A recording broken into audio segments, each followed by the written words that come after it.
Hi everyone, welcome back to our channel Dilwich. In this video, we will talk about how to buy the car through CST. क्या नए terms and condition है, क्या eligibility criteria है, I'm going to tell you everything step by step procedure. And also in the end of the video, I will show you the latest price list of top CST brand. अगर आप मेरे channel पर नए हैं तो channel को subscribe करिए and keep updating yourself by my latest video. So let's start the video.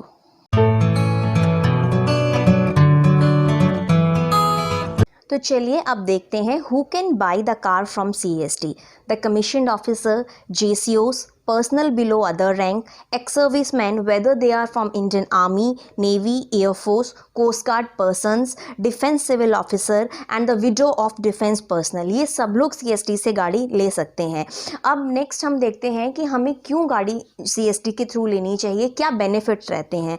जब भी हम एक सिविल में गाड़ी लेने के लिए जाते हैं तो उस गाड़ी की जो अमाउंट है उस पर हमें 28% का GST हमें देना पड़ता है, और अगर वही गाड़ी हम CST से लेते हैं तो हमारा जो GST है वो 50% तक रिड्यूस हो जाता है। दैट इज़ 14% ही आपको GST देना है।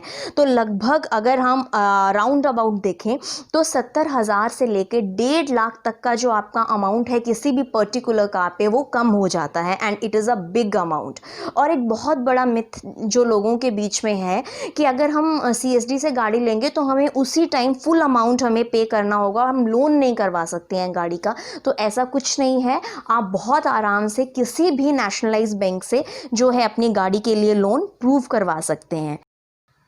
तो चलिए अब देखते हैं कि लेटेस्ट रूल क्या है कैंटीन से गाड़ी लेने के लिए और क्या इसकी एलिजिबिलिटी है। सबसे पहले हम देखते हैं कि जो ऑफिसर हैं, चाहे वो सर्विंग हो या रिटायर्ड हो, वो 2500 सीसी तक की गाड़ी ले सकते हैं, और लगभग 12 लाख तक की गाड़ी जो है वो स्लैब में आती है excluding your GST, and that is once in your 8 year. और जो ऑनरी JCO हैं, चाहे वो रिटायर्ड हैं या सर्विस में हैं, या JCOs हैं जो सर्विंग है, या फिर OR जो सर्विंग है या रिटायर्ड है, ये सभी लोग 1400 सीसी तक की गाड़ी ले सकते हैं, and that is once in a service and once after your retirement, and they can purchase after 6 year of service. और दो गाड़ियों को लेने के बीच का जो गैप है वो 8 साल का होना चाहिए।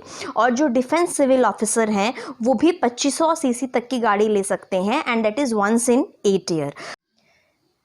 इसके बाद आपका नेक्स्ट काम शुरू होता है। आपको जो आपके एरिया की नियरेस्ट यूनिट रन कैंटीन है या CSD डिपो है, वहाँ पर आपको जाना है। वहाँ पे आपको जो कार सेलिंग के साथ लोकल डीलर हैं उनकी एक लिस्ट मिल जाएगी। आप वो लिस्ट वहाँ से उठाइए और उसके बाद आपको जाना है और शोरूम में जाकर अपनी गाड़ी को पसंद करना है। आप जाइए और अपनी गाड़ी को फाइनलाइज करिए। वहाँ पर आप उनसे उनका बजटरी कोड ले लीजिए, breakup, road tax, insurance, ability certificate, unique index number mention, और जो कार आप पसंद कर रहे हैं वो कार क्या उनके पास है या CSD में है, आप ये चेक कर लीजिए। जैसे ही आपका ये काम ख़त्म हो जाता है उसके बाद नेक्स्ट है कि आपको एक इंडेंट फॉर्म भरना है।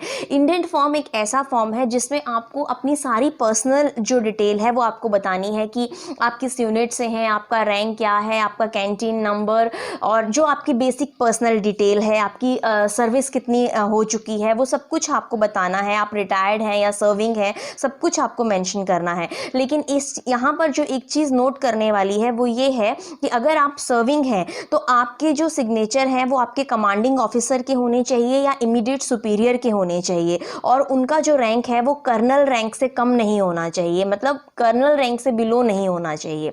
और अगर आप रिटायर्ड हैं तो आप स्टेशन हेडक्वार्टर में या फिर जिला सैनिक कल्याण अधिकारी के सिग्नेचर्स इस इंडेंट फॉर्म पे करवा सकते हैं।